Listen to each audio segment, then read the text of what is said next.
Hola mis amigos, bienvenidos a una semana más del Poder de la Enseñanza. Soy Omar Pérez es mi nombre. Muchas gracias por acompañarme el día de hoy. Es un placer para mí, como todas las semanas, como cada vez que me acompañan, como cada clase que sale. Es un placer para mí estar con ustedes a través de las escrituras. Qué bonito, ¿verdad? Qué bonito es poder comunicarnos a través de las escrituras. El objetivo, como siempre les comento, les comunico, les he dicho, no es poder brindar solo información, sino brindarles alternativas para que puedan enseñar ese conocimiento a las demás personas, a los demás escuchas o a los demás miembros. Y obviamente de esa manera podamos edificarnos. ¿En qué? En venir a Cristo, que ese es el objetivo. Así que sigamos adelante y empecemos este 2024, que ya estamos un poquito avanzados. Como saben, estamos estudiando lo que es un canon más de las Escrituras, que viene a ser el Libro de Mormón, otro testamento de Jesucristo, que corresponde a lo que es la semana del 15 de enero al 21 de enero. Ya estamos terminando el mes. Para ello nos regimos a lo que es un manual, el manual Ven, Sígueme. Como dijo Jesucristo, ven, sígueme. En base a eso se puso el nombre del manual, el cual es el manual de la Iglesia de Jesucristo de los Santos de los Últimos Días. Nos toca, nos corresponde el episodio 3 o el capítulo 3 o la semana 3 de este año, la cual veremos a lo que es Primera de Nefi, del capítulo 6 al capítulo 10. Así que bienvenidos a la primera semana, o a la tercera semana de escudriñar o de estudiar este libro que estudiaremos, otro testamento de Jesucristo, como es el libro de Mormón. Saludo a todos los que nos siguen, agradezco muchísimo de verdad a los que se suscriben en las clases y nos siguen, qué grato para mí es poder compartir el Evangelio y edificarnos todos. Leo siempre sus comentarios, ya los comentaré más adelante cuando tenga un poquito más de tiempo, porque las clases me están saliendo un poco extensas, trato de resumirlos, trato de ser como Mormón, en poder resumirlas, pero hay mucho material a veces y a veces es un poquito complicado. El título de la clase del día de hoy es Vengan y coman de aquel fruto. Esto está basado en el sueño de Lehi, en el capítulo 8 de Primera de Nefi. En base a eso está basado. Vengan y coman de aquel fruto. Ese es el título de la clase. Ahí lo vemos a Nefi en la lámina, probando lo que es un fruto, ¿verdad? Es una representación, es un video de la iglesia. Así que los derechos o quejas siempre en base a lo que es la iglesia. Así que veremos esta historia muy conocida y también de qué se trata. Agradezco mucho a todos los que se suscriben, como ya lo mencioné, leo siempre sus mensajes, mucha gente de México, mucha gente de Perú también, de Colombia, de Uruguay, de Chile, nos siguen, de Ecuador, muchas gracias, de Centroamérica, así como la parte latina que vive en Estados Unidos, la lengua española, y algunas personas que nos siguen de España y de Italia. Muchas gracias, qué bueno que nos unamos y qué bueno que pongan sus comentarios. Trato de poder leerlos siempre. Así que vamos a empezar la clase, porque hay mucho material. Esta semana nos toca estudiar supuestamente 6 hojas, tal como lo vemos ahí en la diapositiva. 6 hojas, pero si las unimos, ¿no? ¿Verdad? Porque la primera hoja se ven, ahí está en blanco, porque corresponde solamente del capítulo 6 al 10. Si las unimos serían como 4 hojas y media, 4.5 hojas, 4 hojas y media. Así que no es mucho y espero que lo hagan, que estén leyendo, que estén estudiando. Ya pasó las fiestas, así que espero que se hayan puesto a la meta, y si no lo han hecho, pues estamos todavía a tiempo, así que para que estudien ese avance, para que no se les haga muy largo después y no se detengan.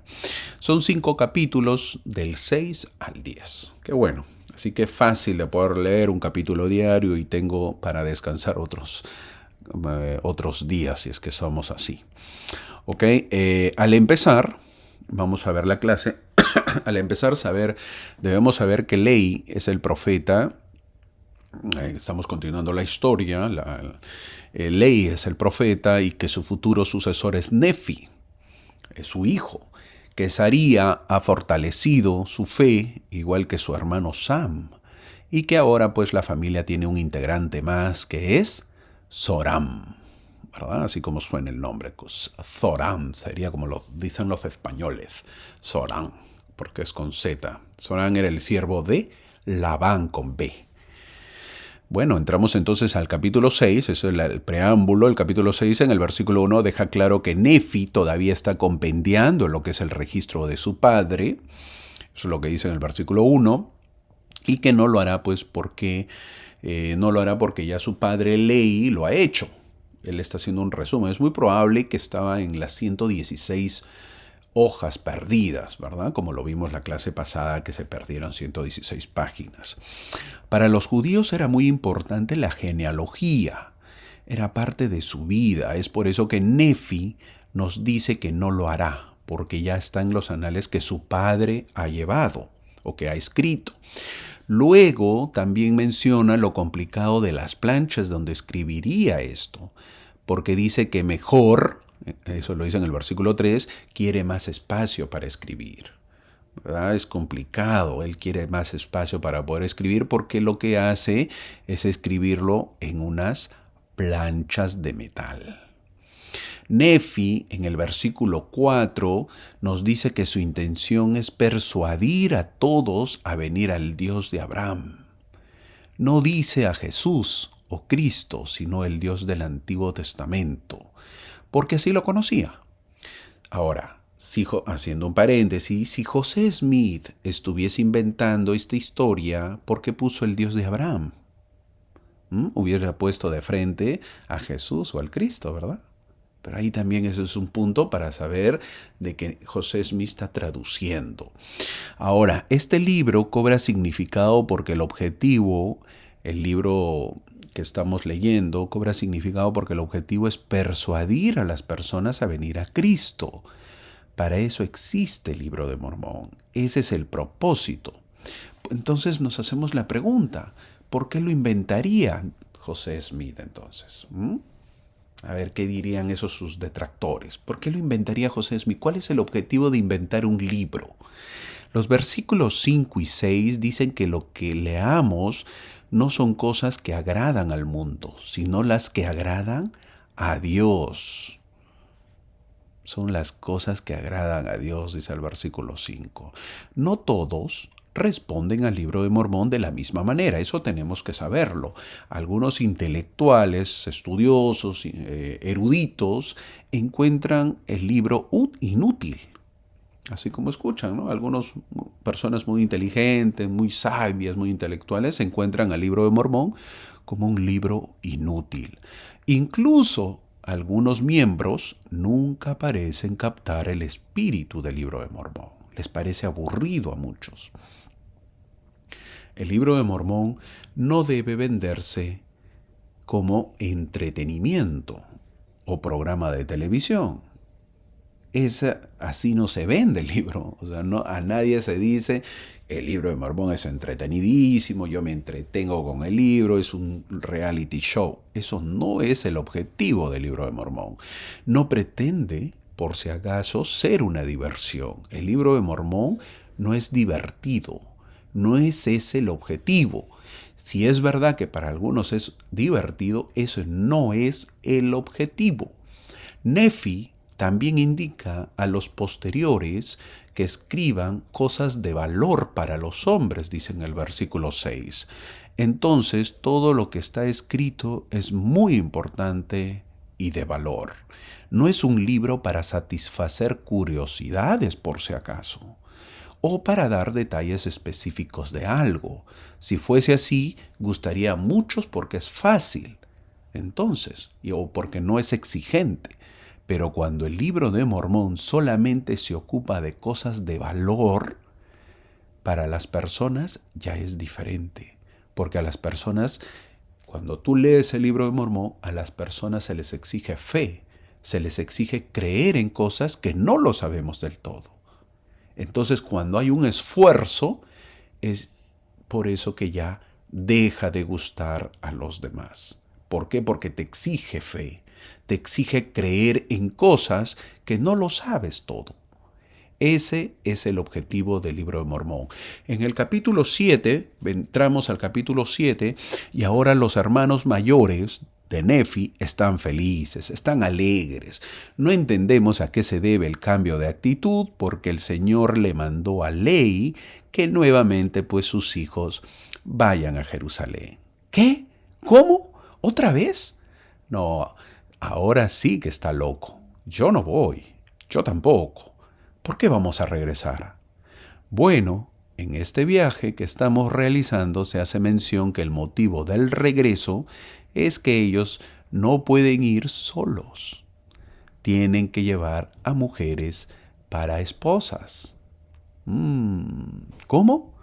Así como lo escuchas. En el versículo 1 les dice que tienen que llevar a mujeres para esposas. Ahora sí, papito querido, nos regresamos. No hay problema. Tú nos dices que nos regresamos y te obedecemos. Todo sea porque el Señor lo pide. ¿Verdad que diríamos eso? El ser humano actúa diferente, ¿verdad? Ahora los hijos renegones y quejones no dicen nada. Tenían que regresar a una familia en especial, la familia de Ismael. Esa familia fue la escogida según los versículos 2 y 3.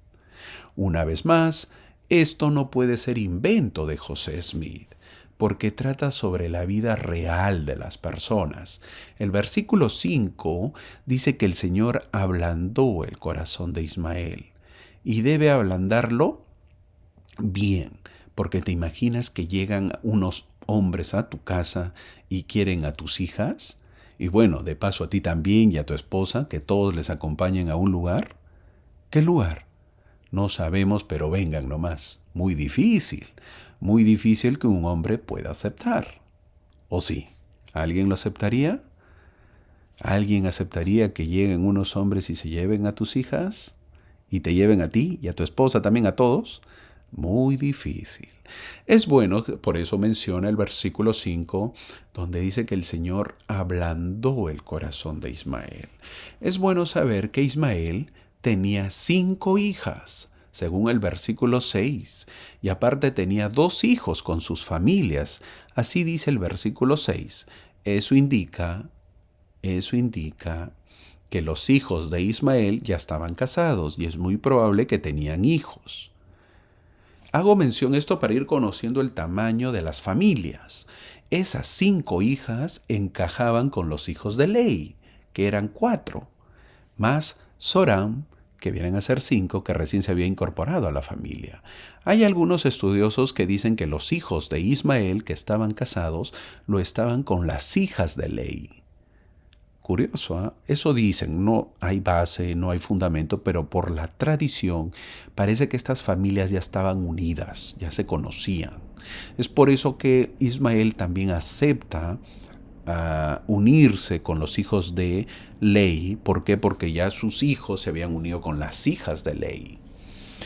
Había cierta familiaridad. E Ismael acepta porque ya conocía a Ley, porque sus hijos estaban casados con hijas de Ley. Entonces, como ya tenemos parentesco, ya nos conocemos, obviamente le es más fácil aceptarlo.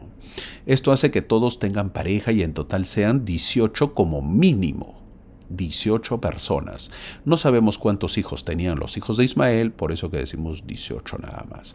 Esto es para tener una idea de la cantidad que va sumando a la familia de Ley. Hay otros estudiosos que dicen que los hijos de Ley ya estaban comprometidos con las hijas de Ismael. Esa es otra alternativa. Es por eso que los hijos mayores de Ley estaban enojados por dejar a sus futuras esposas. Y que Ismael acepta irse al desierto. ¿Por qué? Porque ya estaban comprometidas. Para el judío, el compromiso prácticamente era como ya un matrimonio. Ahora, en la ida no dijeron nada, ¿verdad? Cuando ellos se van no dicen nada, pero en la vuelta se pusieron bravos. Cuando Ley les dice a sus hijos que tienen que regresar nuevamente a buscar esposas, todos se van felices, pero al regresar ya se pusieron enojados, se ponen muy bravos, y ahora no solamente eran los hermanos, sino que también sus esposas. Y ahora, ¿cuál es el motivo entonces? El motivo es regresar a Jerusalén, dice el versículo 7. Les parece absurdo el viaje a lo desconocido. Les parece absurdo creer que en su padre Ley y que Jerusalén sería destruido. Nefi les dice que son los mayores en el siguiente versículo, en el 8. les recuerda cómo se han olvidado de haber visto el ángel en el versículo 10. No puede ser que se hayan olvidado tan pronto. La visita del ángel. Ellos sabían que estaban siendo preservados por la mano del Señor para no ser destruidos. Vemos que el ser humano se olvida por su condición carnal. Muchos de nosotros también nos olvidamos de Dios, de las bondades de Él hacia nosotros. ¿Cuántas veces hemos visto a hermanos que han salido a testificar los domingos? Sin embargo, ya no van. Por eso tenemos que asistir todos los domingos. Y al participar de la Santa Cena, recordamos la bondad de Dios. Nefi les recordó lo que pasaría si ellos se regresan a Jerusalén. En el versículo 14 les dice que Jeremías estaba en una prisión. Si has leído el Antiguo Testamento, sabes que esto es verdad de acuerdo a la historia. Pero tienes que saber la historia o te la tienen que contar muy bien. ¿Por qué? Porque hay muchas fechas. Porque si no, si tú la lees así nomás, te pierdes un poco. La pregunta es, ¿cómo lo supo José Smith si estaba inventando un libro? Obvio entonces que no es invento el libro de Mormón. Ahora, obvio que eso, volviendo a la historia, obvio que eso molestó más a los hermanos mayores que un hermano menor les diga lo mismo que su padre. Y se enojaron. En el versículo 16 dice que se enojaron, lo ataron y lo dejaron en el desierto, atado, tal como lo vemos en la imagen. El versículo 17, Nefi ora y dice, oh Señor, según mi fe en ti, líbrame de las manos de mis hermanos. Sí, dame fuerzas. Fin del versículo. Oh Señor, según mi fe en ti, líbrame de las manos de mis hermanos. Sí, dame fuerzas. El elder David Bednar, o David Bednar en inglés, apóstol de la Iglesia de Jesucristo, en la actualidad, dijo con respecto a la oración que hizo Nefi, ¿sabes por qué probablemente habría orado si mis hermanos me hubiesen atado? El elder Bednar hace esta pregunta. ¿Sabes por qué probablemente habría orado si mis hermanos me hubieran atado? Yo, dice el elder Bednar, hubiera dicho, por favor, sáquenme de este lío ahora. Es especialmente interesante para mí que Nefi no oró para que cambiaran sus circunstancias, más bien oró pidiendo fuerza para cambiar sus circunstancias. Y creo que oró de esa manera precisamente porque conocía, comprendía y había experimentado el poder habilitador de la expiación. No creo que las ataduras con las que estaba atado Nefi cayeran mágicamente de sus manos y muñecas, dice el elder Bernard. Más bien, sospecho que fue bendecido con perseverancia y fuerza personal, más allá de su capacidad natural, y que luego, en la fuerza del Señor, trabajó, retorció y tiró de las cuerdas, y finalmente, literalmente, pudo romper las cuerdas. Las implicaciones de este episodio para cada uno de nosotros son sencillas. A medida que usted y yo lleguemos a comprender y emplear el poder habilitante de la expiación en nuestra vida personal, oraremos y buscaremos fortaleza para cambiar nuestras circunstancias en lugar de orar para que nuestras circunstancias cambien. Nos convertiremos en agentes que actúan en lugar de objetos sobre los que se actúa. ¿Dónde está este mensaje, hermano? Leona del año 2012 de abril, en la conferencia del año 2012, Elder Bednar. Fin del comentario del Elder Bednar. Luego de librarse o de liberarse, Nefi no descansa y se calla. No hace eso Nefi. sino que vuelve a hablarles y los hermanos obviamente que se enojaron más y trataron de volver a amarrarlo a Nefi. Pero una de las hijas y su madre trataron de defenderlo y evitaron que Nefi sea otra vez amarrado. ¿Te imaginas? ¿Qué tales hermanos, verdad?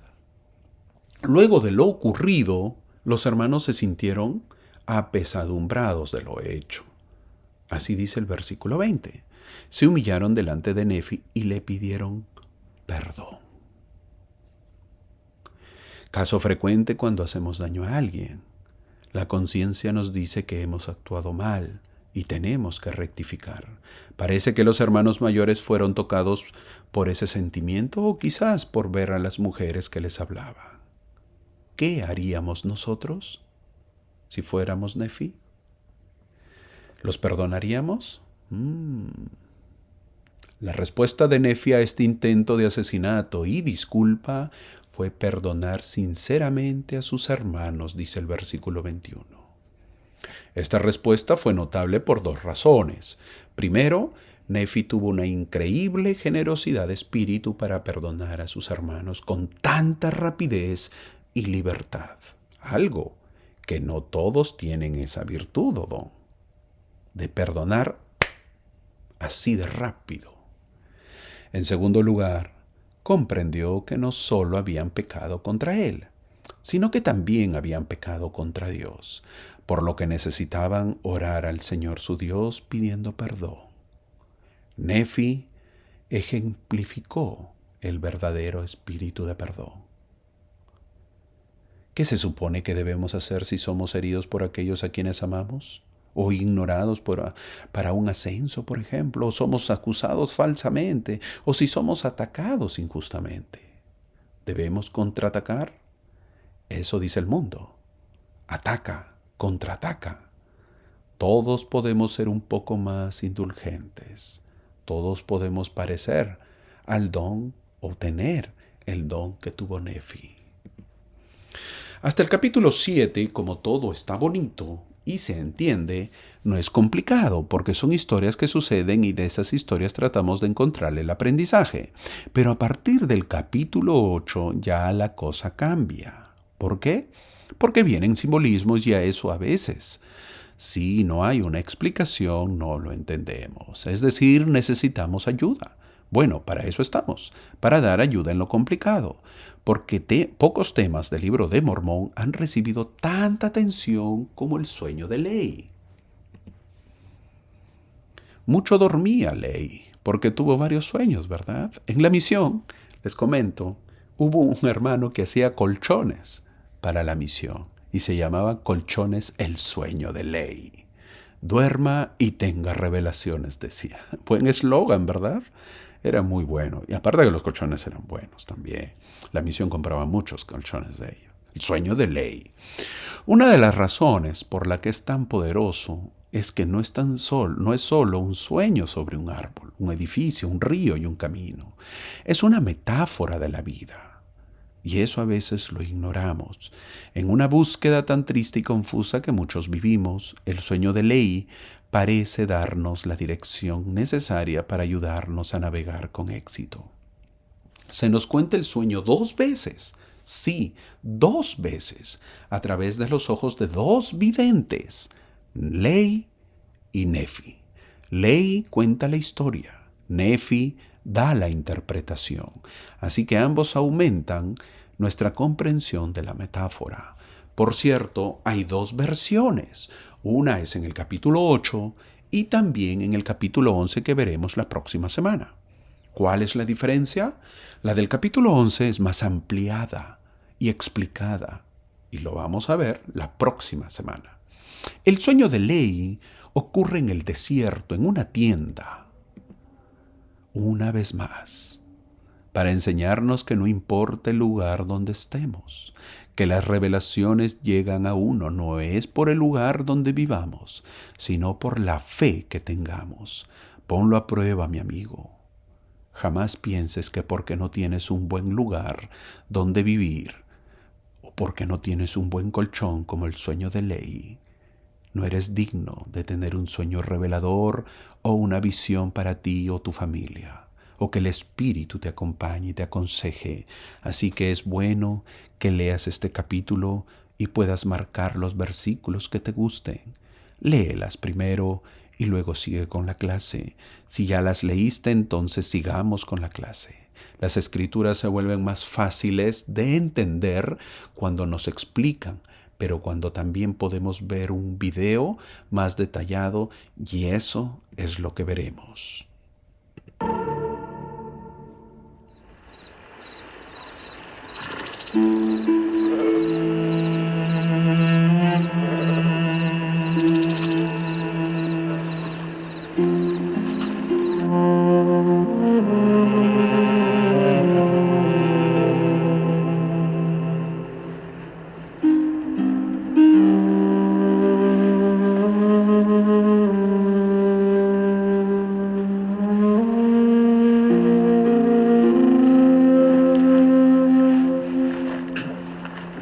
Sam, Sam.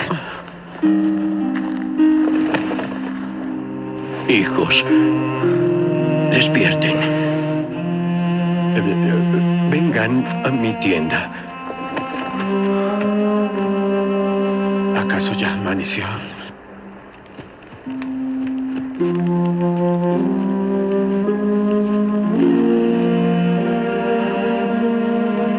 He soñado un sueño.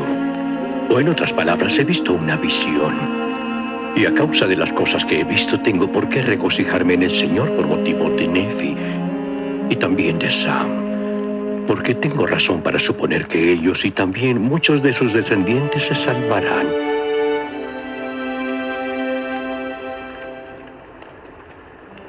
Pero Lamán y Lemuel temo en gran manera por causa de vosotros.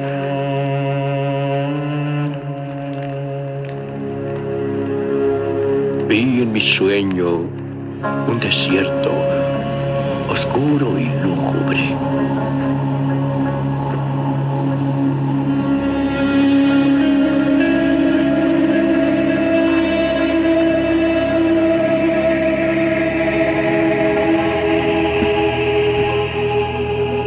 Ley,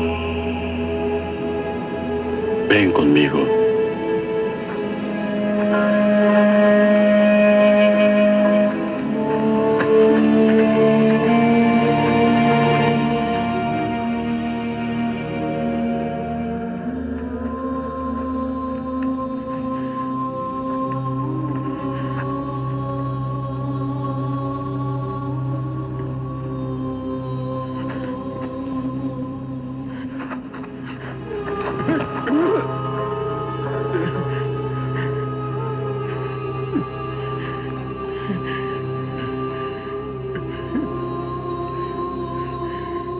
Señor, ten misericordia de mí, según la multitud de tus tiernas misericordias.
Al comer de su fruto, mi alma se llenó de un gozo inmenso, por lo que deseé que participara también de él mi familia, pues sabía que su fruto era preferible todos los demás.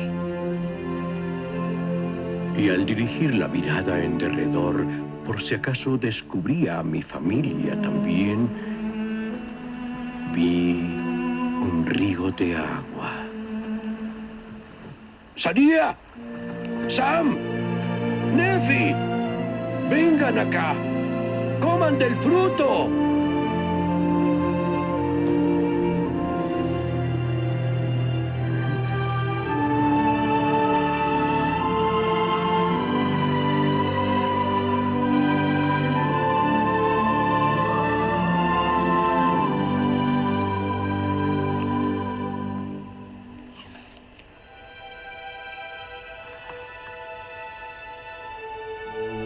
Es preferible a todos los demás.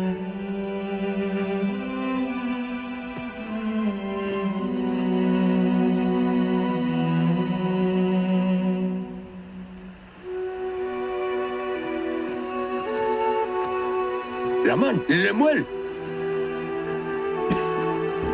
Vengan, coman del fruto.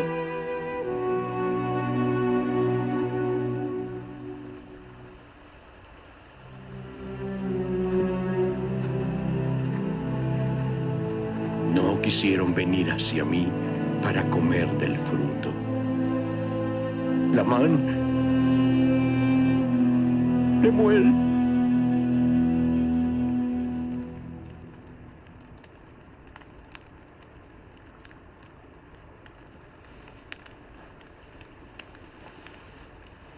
Y percibí una barra de hierro.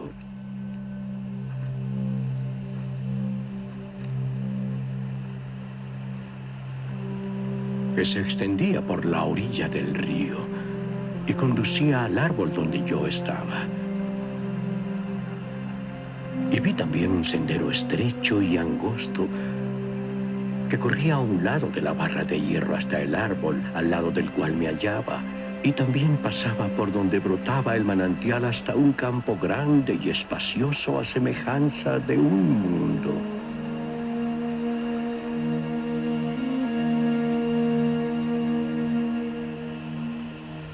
Y vi innumerables concursos de gentes, muchas de las cuales estaban apremiando a fin de llegar al sendero que conducía al árbol.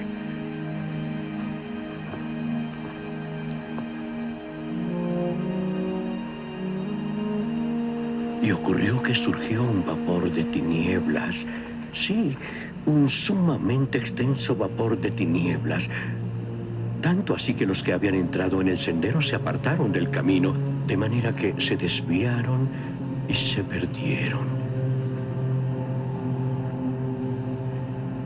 Vi a otros que se adelantaban y llegaron y se agarraron del extremo de la barra de hierro. Y avanzaron a través del vapor de tinieblas, asidos a la barra de hierro, hasta que llegaron y participaron del fruto del árbol.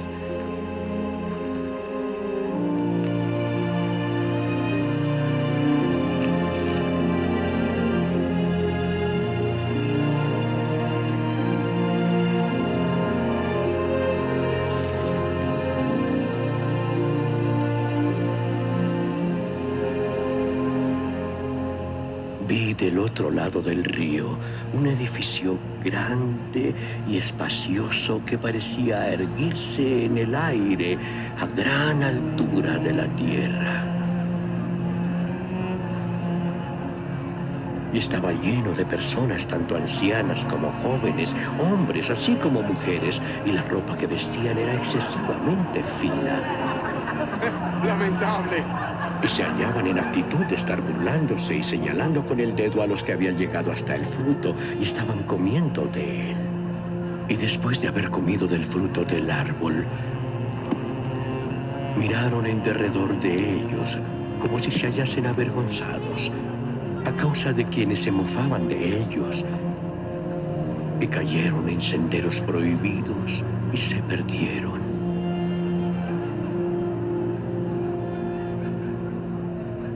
Vi otras multitudes que avanzaban y llegaron y se agarraron del extremo de la barra de hierro y siguieron hacia adelante, asidos constantemente a la barra de hierro, hasta que llegaron y se postraron y comieron del fruto del árbol.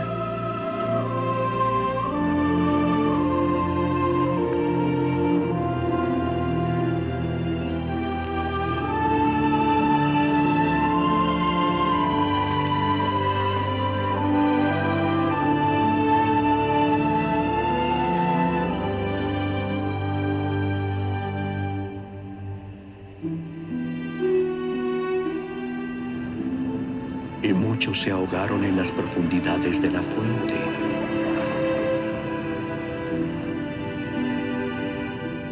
Y muchos otros desaparecieron de la vista desviándose por senderos extraños. Y grande era la multitud que entraba en aquel singular edificio.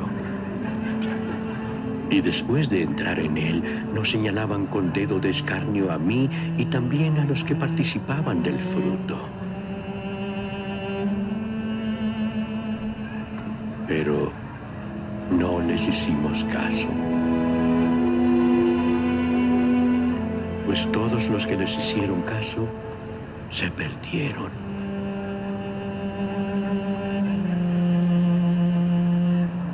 Lamán, Lemuel,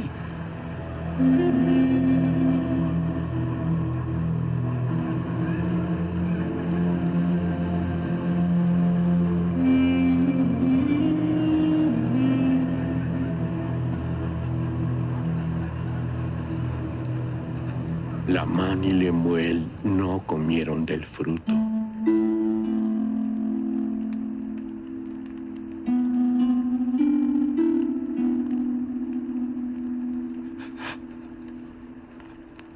No lo entiendo. Temo en gran manera por ustedes, hijos. Los exhorto a que escuchen mi voz para que quizá el Señor tenga misericordia de vosotros y no os deseche.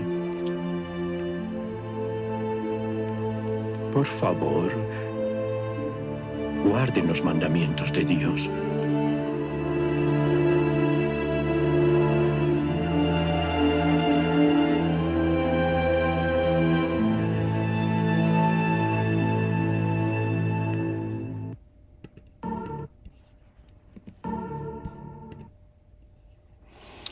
El sueño de Lehi, sí, lo que hemos visto, el sueño de Lehi, el cual para muchos representa su vida, lo vemos caminando en la oscuridad, que es el tiempo que había estado su vida, que vienen a ser las tentaciones de Satanás, hasta antes de poder hacer su oración por su pueblo, donde él tiene una visión.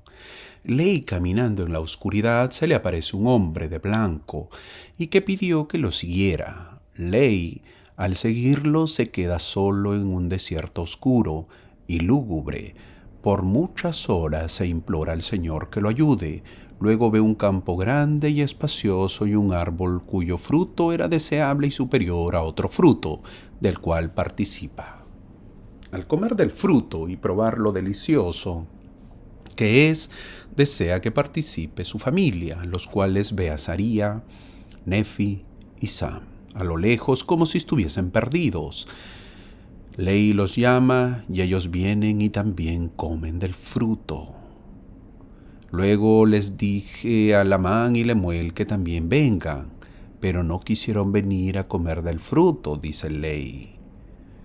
Después Lehi ve una barra de hierro que se extiende y llega al árbol del fruto. Ve un sendero estrecho y angosto también, que corría al lado del sendero estrecho y angosto que corría al lado de la barra de hierro hasta el árbol. Luego aprecia el campo grande y espacioso a semejanza de un mundo y ve innumerables personas llegando al sendero y emprendieron la marcha por el sendero. Al avanzar por el sendero surgió un vapor de tinieblas muy extenso. Muchos se desviaron por no sostenerse de la barra de hierro, pero los que se sostuvieron a la barra de hierro llegaron a participar del fruto, del árbol del fruto. Lehi, en la misma visión, ve que muchos de los que participaron del fruto estaban como avergonzados, porque había un edificio grande y espacioso, que estaba lleno de personas, tanto ancianos como jóvenes, hombres como mujeres, y la ropa que vestían era excesivamente fina, y burlándose de los que participaban del fruto y señalándoles con el dedo. Leí también vio otras multitudes que vencieron esas tinieblas y bien agarradas a la barra de hierro, llegaron y participaron del fruto. Vio a multitudes que llegaban al espacioso y grande edificio. Muchos se desviaron por senderos extraños. Muchos se perdieron. El sueño termina viendo a Lamán y Lemuel que no quieren participar del fruto prohibido. Un sueño de ley donde se vea mucha oscuridad o tinieblas, que representa lo que es o que lo que son las tentaciones de Satanás, con todos aquellos que quieren venir a probar del fruto, o aquellos que se aferran a la barra de hierro, que son las Escrituras. Ley prueba el fruto del árbol que representa el amor de Dios. Ley desea que su familia pruebe del fruto. Hay personas a quienes amas y cuando te sucede algo realmente importante, quieres compartirlo con las personas que amas, como por ejemplo es la prédica del Evangelio. Ley encuentra un sostén, una ayuda para llegar al árbol y participar del fruto, el cual es la barra de hierro. Ley nos da el secreto para recorrer con éxito el viaje de la vida. Si uno recuerda aferrarse a la palabra de Dios como si fuese o como si fuera un salvavidas espiritual, se le da la promesa de vida eterna. Debemos participar en actividades que traigan poder espiritual. Empieza un nuevo año. Ya dejemos un poco, solo un poquito, las actividades de diversión. Pensemos más en las actividades espirituales. Actividades como sumergirnos en las Escrituras, para que nuestro espíritu crezca. A veces vemos adultos y ya decimos que no. ¿Por qué? ¿Por qué tengo que hacerlo? ¿Acaso los adultos no necesitamos ese tipo de actividades? La barra de hierro que se le asocia con las Escrituras tenemos que leerlas. Pongámonos la meta para leerlo diario. Porque recurrir de vez en cuando a las Escrituras no va a surgir efecto. Te lo repito, recurrir de vez en cuando a las Escrituras no va a surgir efecto. Leí también ve un camino estrecho y angosto. Es un camino, no es una autopista ni una escalera mecánica. Muchos creen que es una autopista por lo que hay que ir a velocidad y otros que piensan que es una escalera mecánica que creen que no hay esfuerzo y solo nos lleva, que no necesitamos hacer esfuerzo. El camino angosto que conduce a la vida, hay requisitos, ritos, ordenanzas adicionales para todos los que deseen la salvación y la exaltación. Es por eso que dice que es un camino estrecho. Los que entren en este camino lo encontrarán restringido. No puede ir lo que no pertenece al reino de Dios. Tenemos que dejar muchas cosas para poder entrar en ese camino estrecho y angosto. Las innumerables multitudes que ve ley es lo mismo que ocurre hoy día. Muchísimos responden al llamado de Dios y tratan de conocer a Dios, pero cuando se enteran de lo que pide hacer es donde viene la inactivación o cambio de camino. Muchos se sostuvieron de la barra y vieron tinieblas, y a pesar de ello pasaron y llegaron a comer del fruto. Muchos, mientras avanzaban sostenidos de la barra, se soltaron por las tinieblas y fueron al edificio grande y espacioso. Así que muchos que fueron de frente al edificio grande y espacioso también.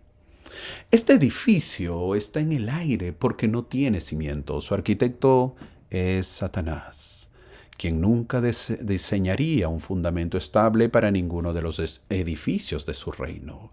Muchos en ese reino se encuentran solos, por más que vean que hay muchos también se burlan de los que se sostienen de la barra de hierro y muchos se sueltan por sentir vergüenza. Los burladores se ven ahora, los criticadores se burlan del Evangelio. Es por eso que en la clase yo trato de poder dar algunas pautas para poder sostenernos en la barra de hierro. Pero esto no acaba. porque se ve incluso a los que probaron del fruto, pero que luego se avergonzaron y apartaron. Este grupo de personas no eran investigadores, sino aquellos que habían navegado con éxito en las tinieblas, de oscuridad del campo grande y espacioso solo para fallar después de probar la fruta. ¡Qué tragedia! Son aquellos que estaban demasiado preocupados por lo que pensaban los demás, demasiado preocupados por el orden jerárquico del mundo. Permitieron que sus valores se vieran afectados y luego moldeados por los valores de los demás, es decir, se rindieron al orgullo. ¿Qué aprendemos del sueño de Lehi? Que la clave es aferrarse a la barra de hierro. Aferrarse firmemente a la barra de hierro implica, en gran medida, el uso devoto, consistente y ferviente de las Sagradas Escrituras, como fuente segura de la verdad revelada y como guía confiable para el viaje a lo largo del camino estrecho y angosto hacia el árbol de la vida, hasta el Señor Jesucristo. No hay otra manera. Recurrir a las Escrituras con más frecuencia, tomar hábitos, formar hábitos de lectura. Tenemos que hacerlo, mi amigo. Después de ello, ¿te imaginas cómo estaba Lehi después de haber visto su sueño o su visión? Pobre Lehi, saber que sus hijos Lamán y Lemuel no están en el camino correcto. ¿Qué hacer? ¿Qué harías? En el versículo 37 les habla con todo el sentimiento de un tierno padre, dice el versículo. Este versículo, más que ningún otro, muestra el gran amor y preocupación que el padre Lehi tenía por Lamán y Lemuel. Nefi retrata con precisión la angustia del alma que sienten los padres con hijos descarriados. Probablemente sea la misma angustia que siente el Padre Celestial cuando somos pecadores y desobedientes. Si tú eres soltero, todavía no has entendido al 100% lo que es saber que tu hijo se pierda. El día que seas padre, y si ya lo eres, padre o madre, y sepas que tus hijos se van a perder, es un dolor profundo en el corazón. Las dificultades de Lehi con sus hijos son similares a las de muchos padres hoy en día. Muchos padres han trabajado duro para enseñar a sus hijos principios justos y criarlos en el Señor, solo para encontrar a sus hijos despreciativos, orgullosos, jactanciosos, inventores de cosas malas, desobedientes a los padres, sin entendimiento, transgresores de pactos, sin efecto natural, dice Romanos capítulo 1, versículo 30. Al decir padres, hago un paréntesis, al decir padres me refiero a papás y a mamás, por si acaso. Los padres a menudo cometen el error de dudar de sus esfuerzos. No deben culparse a sí mismos si es que has hecho mucho por ellos, o perder la esperanza cuando se enfrentan a niños descarriados. Lamán y Lemuel tuvieron buenos padres, y sin embargo, por su acción, desobedecieron los mandamientos del Señor. Lehi nunca abandonó a sus hijos, incluso cuando una visión le mostró que no participarían de la vida eterna. Lehi pasó su tiempo exhortándolos con todo el sentimiento de un tierno padre, pero el versículo 38 dice, y cesó de hablarles, de sermonearles. No siempre, sino de vez en cuando hay que parar. No es bueno los sermones siempre, los sermones cotidianos. De vez en cuando está bien, pero de vez en cuando también hay que parar de exhortarles. El Evangelio restaurado de Jesucristo es un mensaje de esperanza, una voz de consuelo. Más que cualquier otra cosa, el mensaje del Evangelio establece la verdad eterna de que nuestro Padre nos ama, que se preocupa por nuestro bienestar, que hará todo lo que Él pueda para asegurar nuestra felicidad y bienestar, y que nadie sea olvidado o pasado por alto. La responsabilidad principal de enseñar el Evangelio a los niños recae en los padres, no en la iglesia, ni en los líderes. Lo vuelvo a repetir. La responsabilidad principal de enseñar el Evangelio a los niños recae en los padres, no en la iglesia ni en los líderes. Sin embargo, hay esos niños que quienes, a pesar de los esfuerzos o de los mejores esfuerzos de sus padres, optarán por desviarse de sus enseñanzas y ejemplo. Aunque les dolerá el corazón, hay motivo para que los padres fieles, cuyos hijos son herederos del pacto, tengan esperanza incluso para aquellos que se desvían. No perdamos la esperanza por nuestros hijos. No es fácil, es muy complicado, pero la fe y esperanza es lo que nos puede llevar a que podamos volver al redil. Es por eso, mi amigo, mi hermano, mi amiga, mi hermana, paremos un poco de la diversión. No digo todo, digo un poco. Cuando se hable de actividades en la iglesia, procuremos que las actividades digan actividades espirituales. Y si no lo dicen, levantemos nuestra mano y digamos, y disculpa hermano, ¿cuándo habrá una actividad espiritual? Y disculpa hermano, ¿cuándo habrá una actividad espiritual? Y disculpe obispo, disculpe presidente, disculpe presidenta. ¿Cuándo? ¿Cuándo?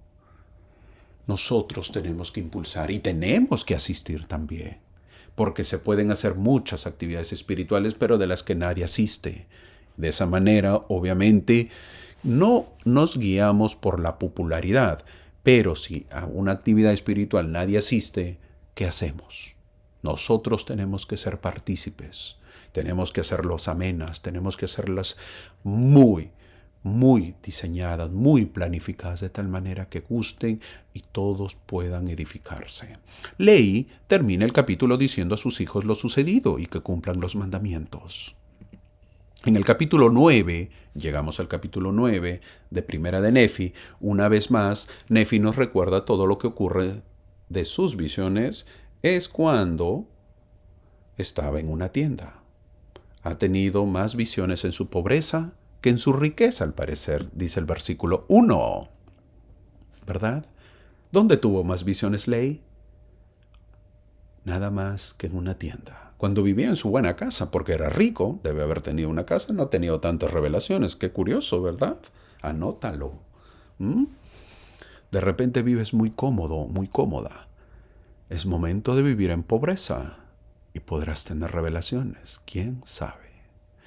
Hablaremos de planchas en el capítulo 9 y es bueno saber que Nefi no comenzó a escribir en estas planchas hasta 30 años después de salir de Jerusalén.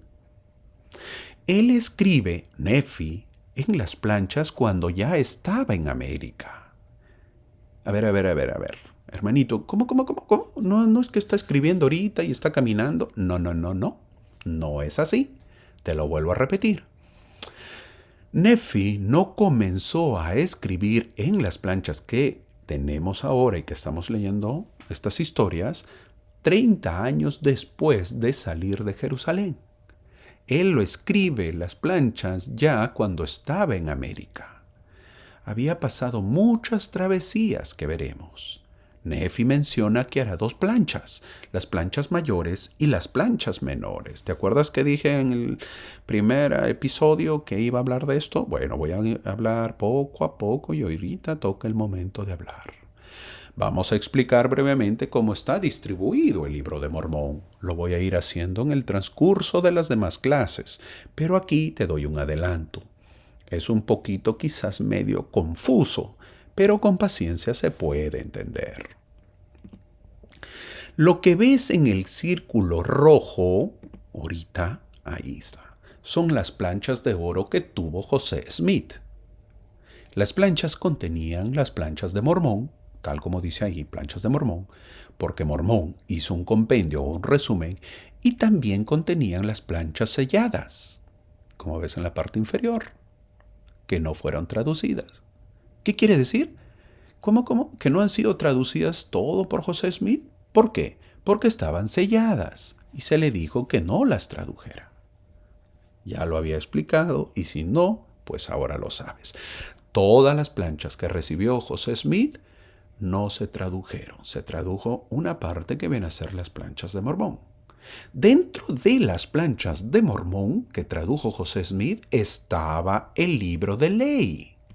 Ahí está, tal como ves el círculo lila, el círculo morado. El libro de ley estaba dentro de las planchas que tradujo José Smith, y que fueron 116 páginas las cuales se perdieron. José Smith solo tradujo las planchas de Mormón, y por eso el libro se llama El Libro de Mormón. Ahora, extendiéndonos un poquito más, ¿qué contiene entonces las planchas de Mormón? Todos los libros que tenemos en el Libro de Mormón, tal como aparece en el círculo. Todo eso.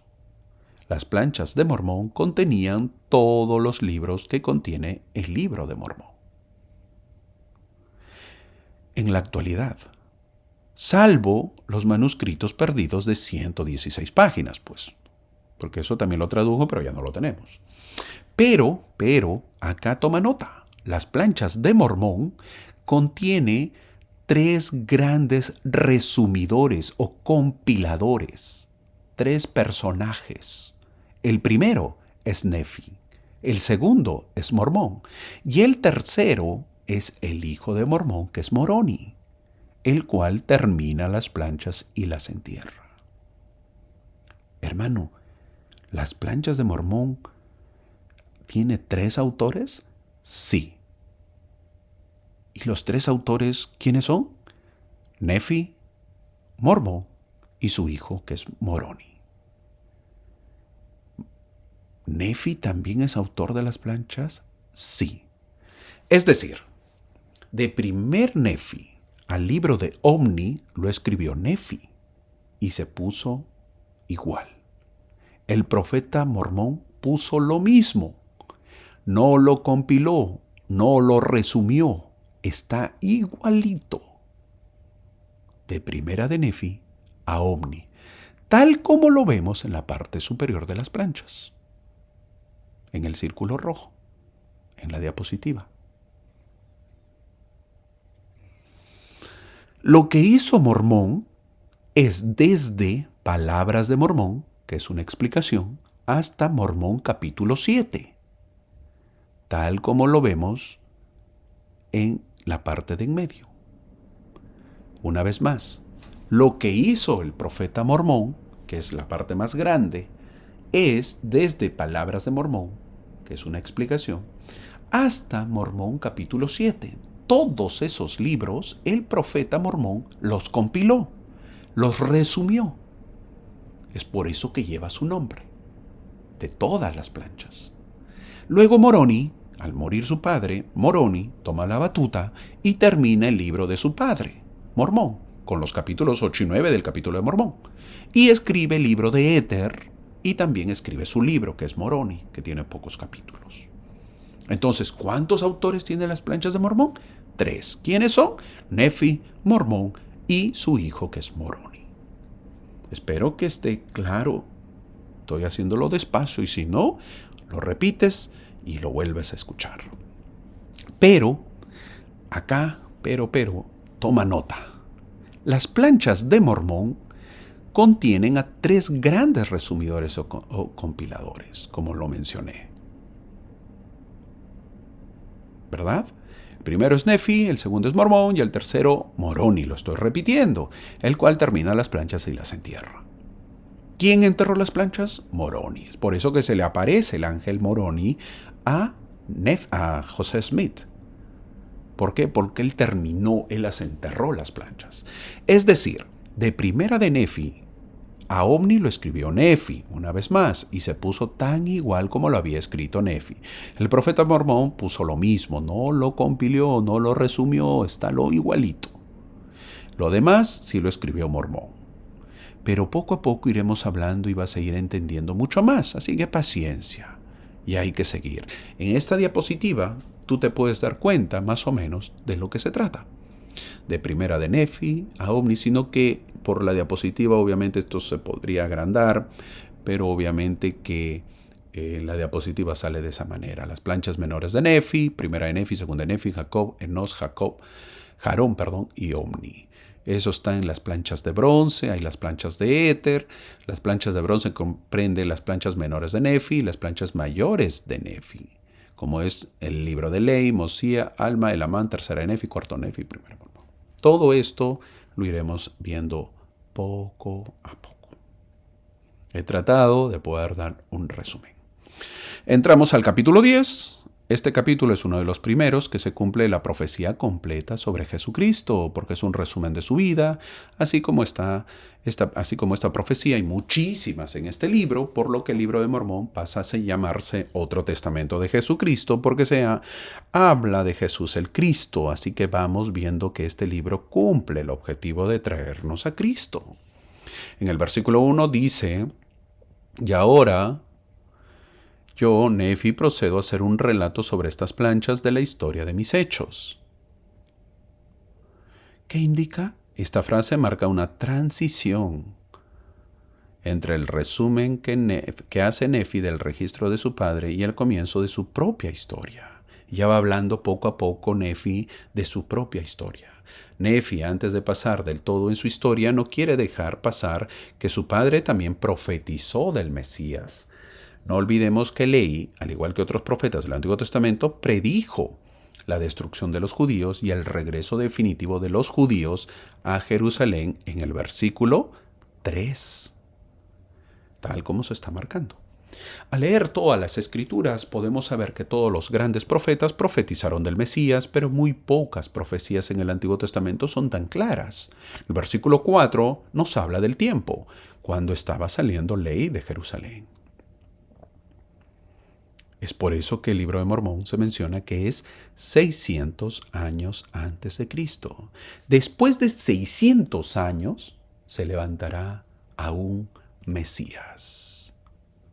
¿Es importante que venga el Mesías? El versículo 6 dice el motivo, porque todo el género humano estaba perdido y caído. Lehi, al hablar de esto a sus hijos, sobre todo a Lamán y Lemuel, lo hace para que entiendan que su situación está complicada. Pero todavía se puede solucionar, se pueden salvar. Por eso vino Cristo para salvar a todos, pero ¿qué tenían que hacer? Jesús se bautizaría por Juan el Bautista en los versículos 7 y el 9. Lamán y Lemuel tenían que saber que el bautismo era muy importante y lo es para todos los que quieran venir a Cristo, porque eso quita los pecados que uno tiene, dice el versículo 10.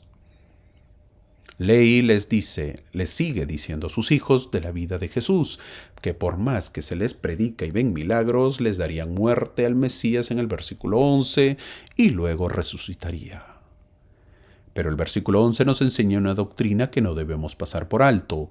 Dice que Jesús se manifestaría a los gentiles por medio del Espíritu. Durante su ministerio, Jesús dejó muy claro que su propósito era ministrar a la casa de Israel, no a los gentiles. Fue mediante el Espíritu Santo por el ministerio de Pablo, del apóstol Pablo, y otros que los gentiles escucharon el Evangelio de Jesucristo. Lehi sigue hablando de que los judíos serían esparcidos, por lo que una vez más les dice que era necesario ir a la tierra de promisión en el versículo 13. Supuestamente en esta narración de Lehi, todos los hijos están oyendo.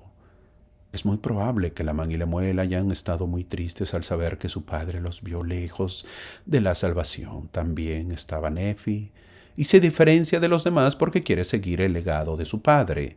Quiere saber por sí mismo lo que había visto su padre en el versículo 17. Una de las razones por las que Nefi tuvo el privilegio de ver las cosas que hizo es que tenía un gran deseo de conocer las cosas del Señor. El Señor nos bendice según nuestros deseos.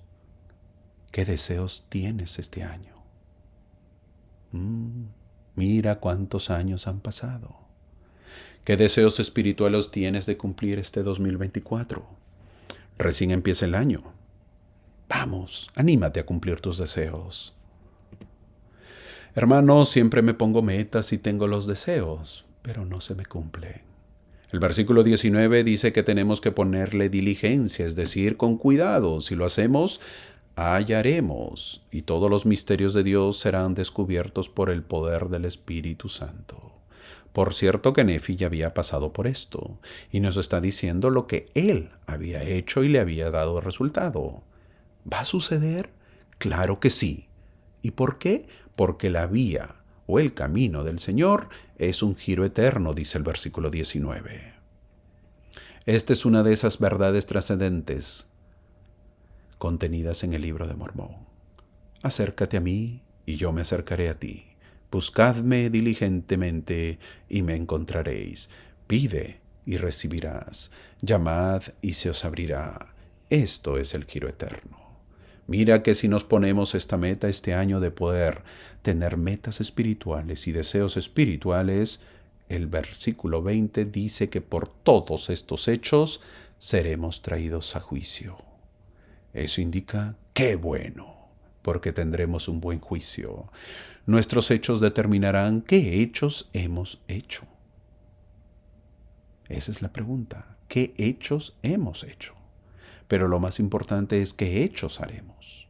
Así termina este capítulo de Primera de Nefi. Capítulo 10. Ya hemos estudiado 10 capítulos hasta el día de hoy. Al terminar, nos podemos preguntar por qué es tan importante el sueño de Lehi, que lo considero importante en colocar en las planchas. Lehi no da la interpretación del sueño, pero lo entendía muy bien, ya que llega a la conclusión de que sus hijos mayores están en problemas.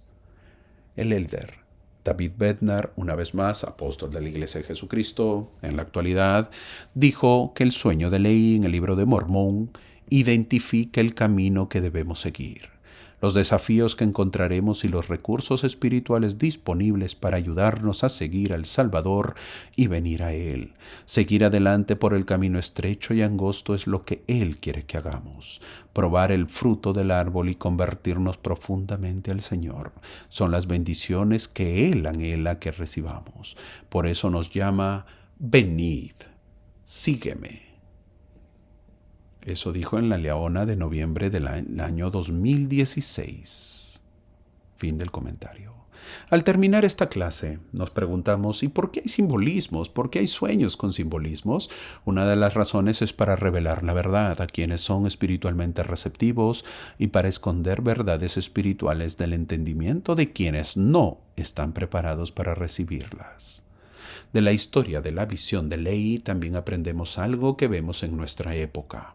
No se sientan mal las hermanas, pero cuando un padre o varón viene a la iglesia, toma nota, el 93% más o menos de la familia vienen a la iglesia.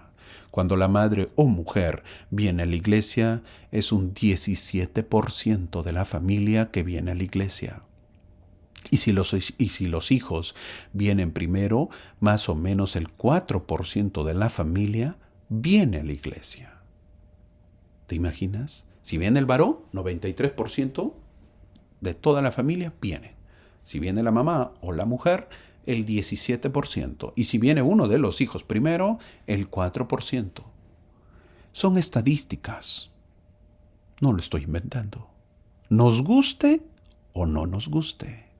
Es decir, que los hombres tenemos que venir más a la iglesia, porque vemos más mujeres en la iglesia. Este sueño lo tuvo Lehi, el camino estrecho. ¿Te imaginas? Nefi aprendió que la fe y el deseo abren los cielos a quienes buscan diligentemente al Señor. ¿Estás dispuesto a seguir esos pasos? La puerta está abierta para todos aquellos que quieran seguirle. Depende de nosotros. Así termina estos capítulos que hemos visto del 6 al 10 de Primera de Nefi. Una hermosa visión que tuvo Lehi. Una hermosa visión que tenemos nosotros porque ya lo tuvo Lehi y nos ha sido explicada y ahora lo podemos ver, lo podemos analizar y lo podemos disfrutar. No tenemos que envidiarlo a Lehi, porque prácticamente nosotros también lo tenemos. Esa visión que lo tuvo 600 años antes de Cristo todavía aplica el día de hoy. Esa barra de hierro, la cual son las Escrituras, es el propósito de esta clase. que sea una barra de hierro, que nos podamos sostener para poder venir a Cristo. Que tengas una hermosa semana, mi hermano. Recurre a tus escrituras. Busca un momento más para acercarte a Cristo. Te espero la próxima semana. Muchas gracias por acompañarme. Buena semana.